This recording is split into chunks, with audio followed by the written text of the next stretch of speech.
دیکھیے جیسا کہ ہم نے خطبے میں بھی دیکھ لیا، اللہ نے قیام اللیل جو ہے اسے فرض نہیں ٹھہرایا، تطوع، قرآن مجید میں بھی اس کا کوئی ذکر نہیں، احادیث میں اس کی تشویق و ترغیب پوری موجود ہے۔ ایک اور حدیث بھی ہم بعد میں پڑھیں گے اس پر۔ اس کا پس منظر کیا تھا کہ اس کو چھوڑ دیا گیا۔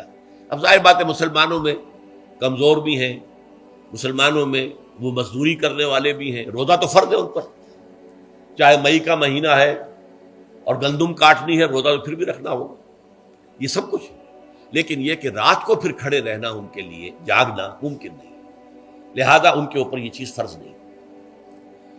حضور نے تراویح کی نماز یا قیام اللیل نہ اسے فرض قرار دیا، نہ اس کے بعد جماعت کوئی اہتمام کیا مستقل، صرف 3 راتیں آپ نے جماعت کروائی ہے، اس میں 8 رکعتیں آپ نے پڑھی ہیں کہ جو آپ کا معمول تھا تہجد کا وہ پڑھی، اور تہجد کے وقت ہی جماعت کرائی ہے۔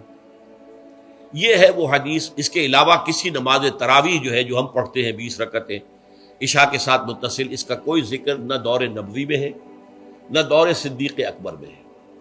یہ دور حضرت عمر کی خلافت میں ہوا ہے، اور ہم نہیں کہہ سکتے کتنے سال کے بعد ہوا ہے۔ حضرت عمر رضی اللہ تعالیٰ عنہ کی خلافت کا دور جو ہے وہ تو 10 برس ہے، ہو سکتا ہے 5 برس کے بعد ہوا ہو، 6 برس کے بعد ہوا ہو، 12 ہوا ہے ان کے عہد۔ حضرت عمر ایک مرتبہ مسجد میں داخل ہوئے، مسجد نبوی میں، تو دیکھا کہ کچھ لوگ 8 10 12 جو ہیں وہ ایک جو ہے حافظ کے پیچھے کھڑے ہوئے اور قرآن سن رہے ہیں، کچھ دوسرے کونے میں کھڑے ہیں، کچھ کہیں اور کھڑے ہیں، مختلف جماعتیں ہو رہی ہیں۔ تو انہوں نے سوچا کہ کیوں نہ ان سب کو ایک امام کے پیچھے جمع کر دیا جائے، اور اس کے لیے لوگوں کی سہولت کے لیے عشاء کے ساتھ متصل رکھ دیا جائے، اس لیے کہ تہجد کے وقت اٹھنا جو ہے وہ تو ہر کس و ناقص کا کام نہیں ہے، کہ عشاء کے بعد اگر تھوڑا سا اضافی وقت ہو صرف، تو یہ ہر شخص کر لے گا، مزدور بھی کر لے گا۔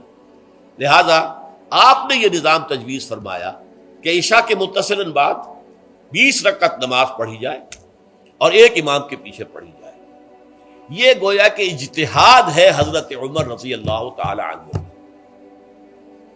اس کو آپ نے خود بدعت بھی قرار دیا ہے، لیکن بدعت حسنہ۔ بدعت کس اعتبار سے؟ لغوی اعتبار سے، نئی بات، اس لیے کہ حضور کے زمانے میں نہیں تھی، تو یہ اس طریقے سے ایک نئی بات ہے۔ لیکن یہ بات چونکہ بہت اچھی ہے، بہت عمدہ ہے۔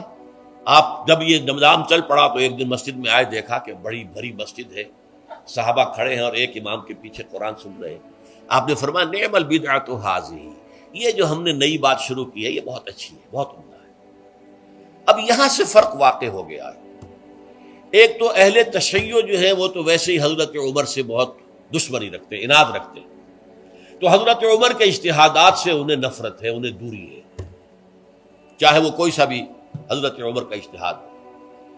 ہمارے ہاں اہل حدیث حضرات بھی در حقیقت حضرت عمر یا کسی اور خلیفہ راشد کے فعل کو وہ سمجھتے ہیں کہ یہ ایگزیکٹو آرڈرز ہیں، یہ ہمیشہ کے لیے نہیں ہے۔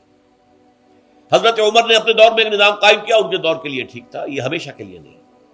ہمیشہ کے لیے وہ 8 ہی رکعتوں کے قائل ہیں، وہ تہجد والے، لیکن اس میں بہرحال انہوں نے بھی خود یہ اضافہ کیا ہے کہ وہ 8 رکعتیں وہ عشاء کے ساتھ متصل پڑھتے ہیں، تہجد کے وقت تو نہیں پڑھتے۔ اور حضور نے تو صرف 3 روز جو ہے وہ کرائی تھی جماعت، وہ لوگ 30 دن یا 29 دن پڑھ رہے ہیں، تو اضافہ تو انہوں نے بھی کر دیا، تو نظام میں تبدیلی تو ہو گئی۔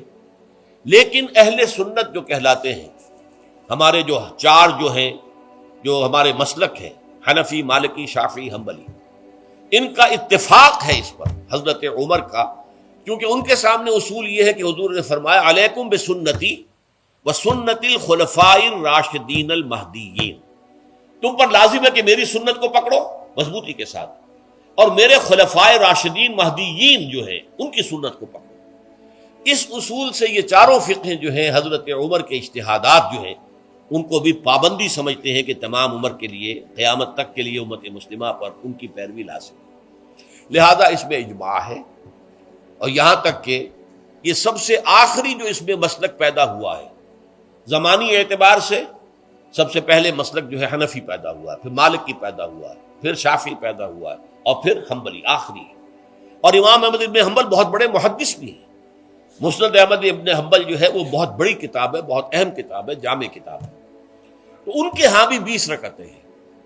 چنانچہ حرمین شریفین میں، سعودی عرب میں، مکے اور مدینہ منورہ میں جو نماز تراویح ہوتی ہے اس کی 20 رکعتیں ہیں. لیکن اہل حدیث حضرات جو ہیں وہ اس 8 کے اوپر اکتفا کرتے ہیں. بہرحال یہ ایک اختلاف ہے جو میں نے اس کا پس منظر بیان کر دیا. لیکن اس 20 رکعت نماز سے ادا کرنے سے، جو کہ زیادہ سے زیادہ 50 منٹ یا 1 گھنٹہ لگتا ہے، اس سے وہ قیام اللیل کا حق ادا نہیں ہوتا. قیام اللیل کا تو کچھ اور ہی تقاضا ہے. قیام کسے کہتے ہیں؟ یہ سورہ مزمل سے واضح ہوتا ہے.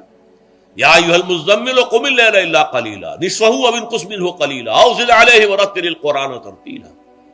آدھی رات یا آدھی رات سے کچھ کم، یعنی تہائی رات، یا آدھی رات سے کچھ زائد، 2/3 رات، یہ ہے قیام اللیل.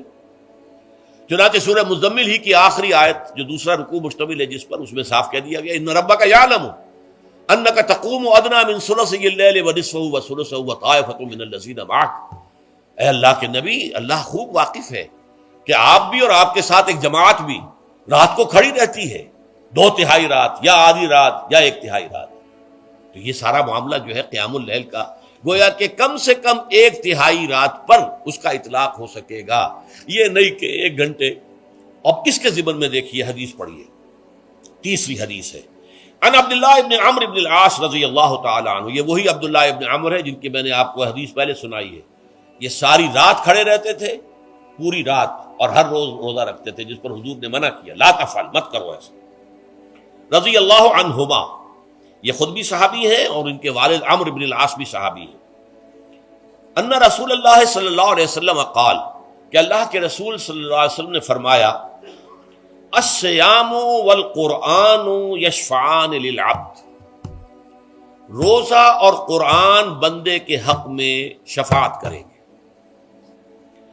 یقول الصیام، روزہ یہ عرض کرے گا اللہ کی جناب میں، اے رب پروردگار، انی منعتہ الطعام والشہوات بالنہار، میں نے تیرے اس بندے کو دن کے دوران کھانے پینے سے اور اپنی شہوت کا تقاضا پورا کرنے سے روکے رکھا، یہ میری وجہ سے روکا رہا، تو میری شفاعت اس کے حق میں قبول فرما.